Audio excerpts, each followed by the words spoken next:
Answer.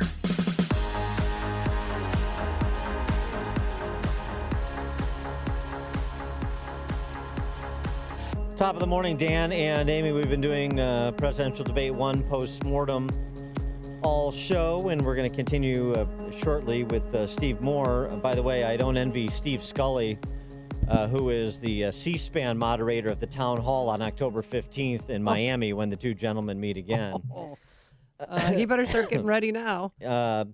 Interesting. You know, maybe I'm reading it wrong. I mean, I'm just giving you my views on what transpired and what could have transpired. But Newsweek reporting 2/3 of Spanish-speaking Americans in Telemundo poll think Trump won the debate. Really? It's interesting. A friend of mine Facebooked me that some of his friends who are black Americans around the country, including Arizona, thought Trump won the debate. Now CNN poll, I'm actually surprised the number's this low. CNN poll has 6 in 10 say Biden won the debate, but for CNN, only 6 in 10, that seems like a underwhelming number. I would think they start out at 6 in 10 and build from there. Talk about ballot harvesting. CNN poll? Yeah, I got a text message into the show. Regretfully, I think Trump may be the better candidate. Trump definitely won this debate from the start. I mean, Joe Biden didn't, he doesn't make arguments. He just says something, generally speaking, which is untrue, and then he calls Trump a liar, and he was engaged in invective and name-calling, too. It wasn't at the same volume as some of Trump's bloviations, but there's no question. I mean, Joe Biden didn't offer much on substance. He tried to personalize things. Like he tried to personalize COVID, the person at the empty seat across your table because Trump didn't do enough during the virus. Well, and there's specific things, too, that I think, people listen to this differently, right? They're looking for different issues. So, for example, my friend who said, like, this couple that he knows in Arizona who are black, they were leaning Biden, now they're voting for Trump. And he said it was Trump's reminder about the 94 crime bill and Joe Biden's role in passing the 94 crime bill and the perception is referring to black Americans as super predators. That's what did it. So, I mean, I'm not listening as attentively to that, honestly, as I am to other issues, but other people are listening attentively to that. So it is complicated. I just think the top line at minimum was missed opportunities for somebody who went into the debate as a heavy favorite to decimate Joe Biden. I don't think that's what happened. I don't think he got as much from that first debate as he could have for all the reasons that we've been discussing. And the COVID thing is a good example. When Joe Biden says, and this is a line, it's just a pat line, a memorized line that everybody on the left says, you can't fix the economy until you fix COVID. What are you talking about? We're not eradicating COVID. Well, first of all, what does that even mean? They're sequencing to this, so we have no economy until a COVID no longer exists. What exactly do you mean by that? And you, Joe Biden, you're going to fix the economy.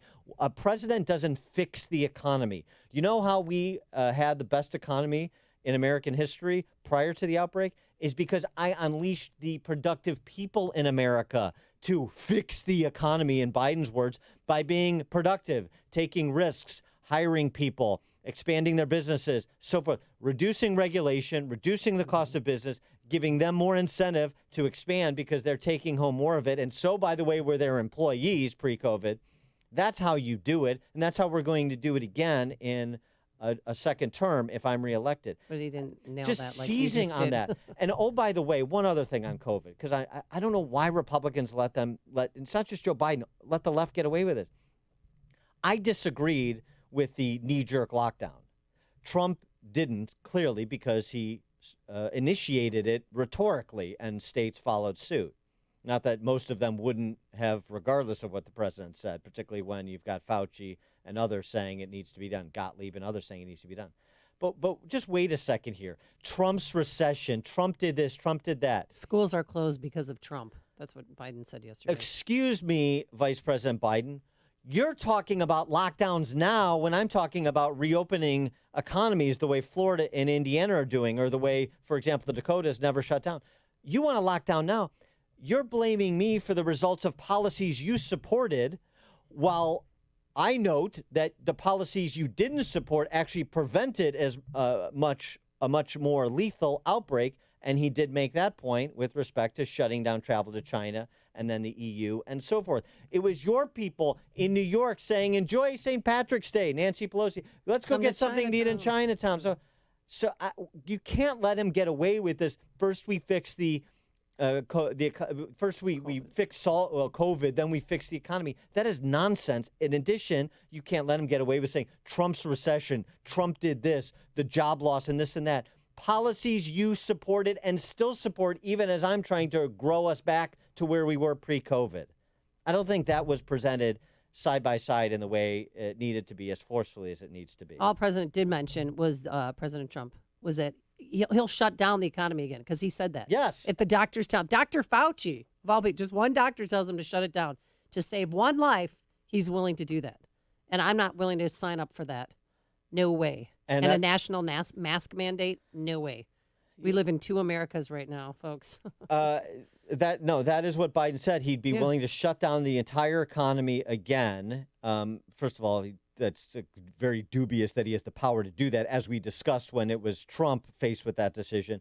But he can rhetorically take that position, incentivize. So we know how this goes. But absolutely, Trump should have prosecuted that case more specifically and more forcefully. For more on all of this, we're pleased to be joined by Steve Moore, economist, Wall Street Journal columnist, author of Trumponomics. Steve, thanks for joining us. Appreciate it. Morning, guys. A little hoarse. I was up late last night. But, me too. No excuses. Yeah. Man everybody up. got Let's 3 go. hours. Cinch it up. If even that. Well, just give us your take. Well, look, I think I've said many, many times on your show over the years, there's a good and a bad and an ugly about Donald Trump, and I don't think we saw the good Donald Trump last night, and I think too often these candidates think that this is some kind of like a high school debate about who scores points on this and that, and I think that's the wrong thing. It's about who comes across as being. I'm the biggest fan of Donald Trump. I love the guy. But I don't think he came across as presidential last night. I think the interrupting all the time was just a turnoff, especially to, the people that he needs to win, which is, a lot of the suburban women who are just kind of turned off by that. Now, look, Biden, I thought was disgraceful too. My line is, I went to a hockey game and a presidential debate broke out. But I'll say this though, that on the issues. I was frustrated with Trump. I just don't think he was prepared enough with the big zinger. I mean, there's so many opportunities, Dan, as you just pointed out. So many opportunities just hit Biden really hard, like on shutdowns. I mean, Trump has to say this over and over and over again. This election is about whether you want the economy locked down again. Look, every leftist in America wants more lockdowns. They do. Read the New York Times. Read all of the Washington Post. It's all lockdown, lockdown, lockdown. Lock down the economy until we have vaccinations. And so Trump has to say, look, I'm not going to lock down the economy. He's going to do that. That's number one. Number two, the big lie. I was watching CNN after the debate. They had, Trump lied about this. Trump lied about that. I mean, it was unbelievable. But the biggest lie last night, folks, was Joe Biden said, he admitted, by the way, I'm going to raise taxes by $4 trillion, not $4 billion, $4 trillion over the next decade. And my plan will create, remember this, at the end he said, my plan to raise taxes by $4 trillion will create 7 million jobs. Really? Yeah. Are we really done? We're really done. Is some kind of upside down economics now? Yeah. Have Joe Biden do the back of the envelope math on the cost per job there, right? Yes. We're going to rebuild the American economy with solar panels and windmills. So, look, but I think in style points, Trump lost. And look, Biden did look, he didn't fumble. I think a lot of conservatives thought he would dabble and so on. And I think there were only one or two times when that happened. So Trump's got to be – and why not use some humor? Was there any humor in that entire debate? Maybe a little when he talked about the mask. Like, you're 200 feet away from people, Joe, and you've got a mask covering your face. There were a couple lines like that. But, it's just – Reagan won debates by using so effectively humor. And I had actually there were so many good lines that we gave to Trump that were just, and being self-effacing too can be very effective. And Trump does that, but he didn't do it last night. And I think it's because these guys really, really do not like each other. Yeah. Well, was there any one powerful moment that you think Trump possessed last night during the debate? I thought that moment where I think Trump made a mistake, obviously, in not denouncing white supremacy. And how easy it's to say. I used to said, look, I denounce any racist organization. But, when Biden actually, to me, what really stuck out was when Biden said, Antifa is not a terrorist Antifa is an idea, not an organization. What does that mean? What does that mean? Antifa idea. I mean, I don't even know what that means. This is the group that is responsible for the destruction of our cities, the arson and the criminality, and that's the problem for Democrats. They refuse, even to this day, to denounce what's going on in these cities.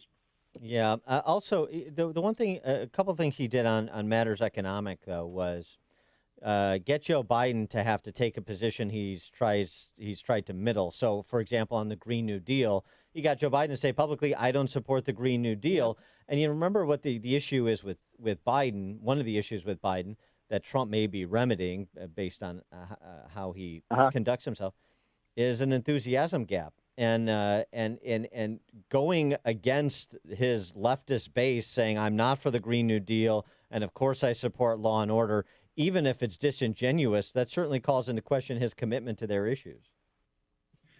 Look, I mean, I disagree with that, Dan. I think everyone knows. Look, this is a leftist. This will be a leftist administration, and I hope nobody thinks. So, I'm worried that people are going to say, "Oh, Joe Biden, he's a centrist." He's not. Look, he's not a centrist. Look at that $4 trillion tax fund. I look back all the way to when George McGovern ran for president. There is no candidate in modern history that has proposed anything as radical as what Joe Biden is proposing. He's going back to 55% tax rates. He wants to double the capital gains tax. He wants to raise taxes on American companies, and somehow that's going to create jobs. He wants to do one of the things I wish he had mentioned, by the way, last night on this. I thought he fumbled the issue on climate change. For number one, he should simply make it very simple. I'm not going to agree to any climate change policy that destroys jobs. Period. Leave it at that.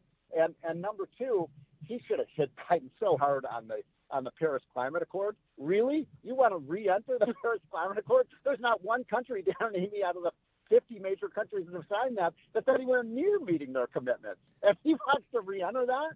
And by the way, Trump was right, ladies and gentlemen. The United States, the one country that is not in the Paris Climate Accord, we've cut our carbon emissions more than any of those other countries.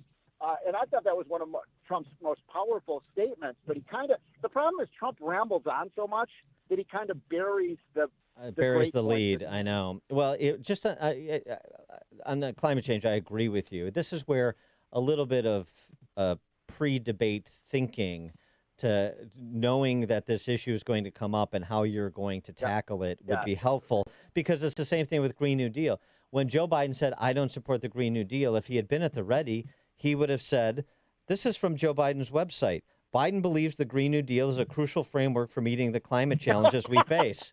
And that could have ended the entire conversation on the topic and left Joe Biden reeling. But you have to be prepared to know what Joe Biden is going to do to try to obfuscate on the topic for political purposes, so that you can pounce when he does so. So let me just say this, because I know we're running out of time.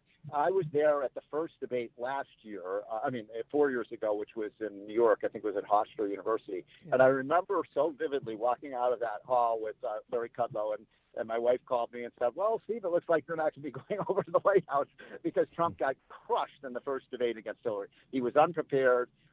He just sounded, unpresidential.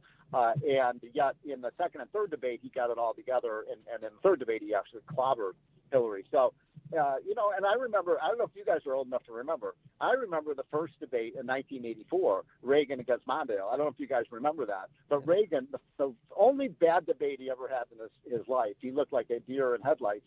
And he just got clobbered in that first debate. And a great line, if I may. You remember Bob Novak, the great Chicago Prince of Darkness. He had a great line, because people may remember, this is an oldie but goodie, that night, that same night, or that day, when after Reagan had that terrible debate, was the day the Cubs lost to the Padres in Game 5 in the playoffs. And so I remember talking to Bob Novak the next morning. I said, "Bob, boy, that was a really bad debate by Reagan and Trump." And of his great lines. Yeah, Steve, yesterday was the worst day of my life. He said, the Cubs aren't going to the World Series, and Walter Mondale is going to be the next president of the United States. Right. And Reagan went on to win 49 states. Yes, exactly. Exactly. That's my point. I think Trump has still got, I think he's still going to win. All right, Steve Moore, economist, journal columnist, and author of Trumponomics. Thanks, Steve. See you guys. Bye. And he joined us on our turnkey.pro answer line. The stories you need to know to start your day. This is Chicago's Morning Answer on AM 560. The Answer. The following is a paid political announcement. Hi, I'm Dr. Willie Wilson. So many politicians are bought by special interests and major corporations instead of the citizens who elect